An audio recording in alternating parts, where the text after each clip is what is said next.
Kings and Queens, and welcome if you're new here. My name is Hope King and I'm the designer behind King's Designs MD.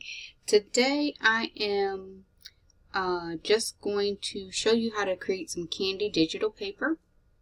So I'm going to get to my main screen by clicking create a design. I typically click custom size and use 11 by 8.5. You can use 8.5 by 11. That just changes the style from portrait to landscape or landscape to portrait, whichever you choose. But I just want to show you a fun little design that I came up with in Canva. And I did that by clicking on elements. Now I was trying to choose from different things I liked, and so I picked 4 different elements, but you can choose whatever you want. Now I typed in drip, and so I got this drip and I just changed it to the color brown. I will go back and change that in a minute for you guys. I chose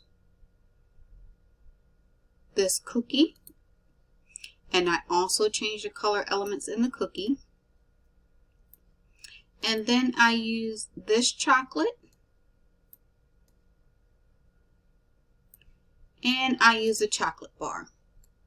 Now I may have these items placed in a different order than you may have seen on one of my last videos. The placement doesn't matter to me, it's how you decide to use your items. So I know I have this chocolate here, and I want to edit my items so I can get the colors that I like. So if you don't like this orange color, you can go in and change it. And you can make your colors similar to the chocolate over here. And so because I waited to do that, I can now use the same color palette because it pulled from these colors over here. I hope that makes sense. So whenever you load an image onto your canvas over here, it shows you the colors that are in specific photos. So this chocolate is kind of our center working piece because it's showing us that that image has these colors in it. So now I can pull from these colors to coordinate the rest of my colors. So now that I've done that, the cookie, I don't want the yellow stars on my cookie. If you guys like to keep that, go right ahead, but I'm taking it out.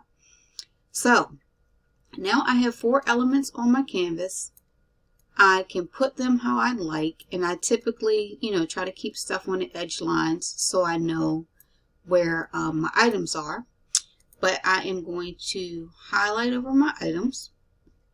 I'm going to group them, and then I'm just going to shrink them down. Now you see when you shrink it to a certain point, the purple line pops up, and that's typically where I stop. Now because they're grouped, I can hit my duplicate button, and now I can duplicate this image, and I can space them how I want. If I want to keep them close together, I can. If I want to separate them, I can do that too. I can highlight all of them together, and now I can move them as one piece. I can also group all the items together. So now all this is one huge piece. And now that I've grouped them together, I can duplicate them again. Now you see the images will start to line up. The purple lines will let you know where your placement is. So now that you have those 4 blocks together, you can highlight all again. You can group them all again. And you can size them all the way down again. So again, when it hits about that 5 mark, it tells you that that purple line pops up. And so again, you can space things how you want. You can highlight over them. If you're a newbie, I would tell you to group them so it makes it easier for you. And then click the duplicate button at the top. And you just keep this pattern going, spacing how you like and sizing things down how you like. Group it again. If you don't want your paper to look like that, and just shrink it even more. Now you don't have to shrink all the way down to this purple line like I do. You can shrink however you want to shrink your item to make it work for you. Just highlight over them, group them, and continue to duplicate. Now you can use these for schools, you can use these for whatever you want, really. You know, if you're doing treat bags for parties, you can sublimate, you can use it however you like. Or if you want to use a mug, make a mug, and have like a chocolate drippy cookie background or whatever, you can do that too. If you don't want your image to be centered, you can rotate it. And you can expand it out so that the image can still cover the page, but now when you print it, it's going to be on a diagonal instead of straight up and down. So that's a fun way to make a design, show you how to rotate it, all that kind of stuff.